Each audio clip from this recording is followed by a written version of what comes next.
வணக்கம். சற்று முன் கிடைக்கப்பெற்ற மிக முக்கியமான செய்தி ஒன்று வெளியாகி உள்ளது. அதிமுகவில் இருந்து முழுமையாக ஜெயக்குமார் நீக்கப்பட்டுள்ளாரா? எடப்பாடி வெளியிட்டுள்ள மிக முக்கியமான அறிவிப்பு. அதிர்ச்சியில் ஜெயக்குமார்.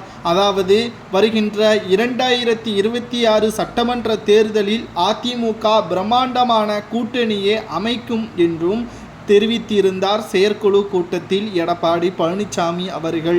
இந்த நிலையில்தான் 13 கட்சிகளுடன் கூட்டணியில் இருக்கின்ற திராவிட முன்னேற்ற கழகம் அதை உடைக்கும் என்றும் பெரிதளவில் எடப்பாடி நம்பிக்கை வைத்திருப்பதாக ஜெயக்குமார் அவர்கள் கூறியுள்ளார். அது மட்டுமல்ல, பாஜகவுடன் நீங்கள் கூட்டணி வைப்பீர்களா என்று செய்தியாளர்கள் கேட்டபொழுது அதை பற்றி தலைமைதான் முடிவெடுக்கும், தற்பொழுது எனக்கு தெரியாது என்று அவர் தெரிவிக்க வேண்டும் என்றும் மற்ற அமைச்சர்களும் முன்னாள் அமைச்சர்களும் அதைத்தான் செய்தியாளர்களிடம் கூற வேண்டும் என்றும் எப்ப வேண்டுமானாலும் என்ன வேண்டுமானாலும் நடக்கலாம், அரசியலில் நிரந்தர நண்பனும் கிடையாது, நிரந்தர எதிரியும் கிடையாது என்று செயற்குழு கூட்டத்தில் எடப்பாடி பேசியிருந்தார். அதை மறந்துவிட்டு பாஜகவுடன் ஒருபோதும் கூட்டணி கிடையாது, அவர்களது காலில் விழுவதற்கு நாங்கள் கோலையும் கிடையாது என்று அவசியமும் இல்லை என்று ஜெயக்குமார் அவர்கள் பேசியுள்ளார். இது அதிமுகவின் கூட்டணியே மேலும் பாதிப்புக்கு ஏற்படுத்தும் விதமாக அமைந்துவிட்டது.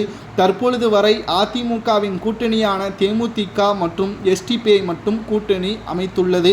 மேலும் மற்ற கட்சிகளுடன் மறைமுகமாக பேச்சுவார்த்தை நடத்தப்படுவதாகவும் இதனால் பல கோடிகள் இவர்கள் கேட்பதாகவும் விடுதலை சிறுத்தைகள், கம்யூனிஸ்ட், சில முக்கியமான கட்சிகளின் பெயரை மறைமுகமாக ஜெயக்குமார் அவர்கள் பேசிவிட்டார் என்றும் உண்மைக்கு புறம்பாக, அதாவது தனிப்பட்ட அரசியல் காய்களை நகர்த்தக்கூடிய எடப்பாடியின் ரகசியத்தை வெட்ட வெளிச்சத்தில் போட்டு உடைத்து விட்டதால் கூட்டணியில் மறு வார்த்தை இனி கிடையாது என்று பேச்சுவார்த்தை நடத்தப்பட்ட கூட்டணி கட்சிகள் தெரிவித்து விட்டதாகவும் தகவல்கள் வெளியாகியுள்ளது. முழு கோபம் ஜெயக்குமார் மீது திரும்பியுள்ளது. இதனால் எடப்பாடி பழனிசாமி அவர்கள் ஜெயக்குமார் அவர்களை அழைத்து பேச்சுவார்த்தையில் ஈடுபட்டுள்ளார். மேலும் கடுமையான கோபத்துடன் அதிமுக சம்பந்தப்பட்ட கூட்டணி நடவடிக்கைகளை பற்றி பொதுவெளியில் பேசக்கூடாது என்றும், இனி இதுபோன்ற வரம்பு மீறி பேசினால் உங்களது பதவி முழுமையாக பறிக்கப்படும் என்றும் கண்டித்துள்ளார். இது எடப்பாடி பழனிசாமி அவர்கள் எடுத்த கடும் முடிவாக பார்க்கப்படும் என்று அரசியல் வட்டாரத்தில் பேசும் பொருளாக மாறியுள்ளது.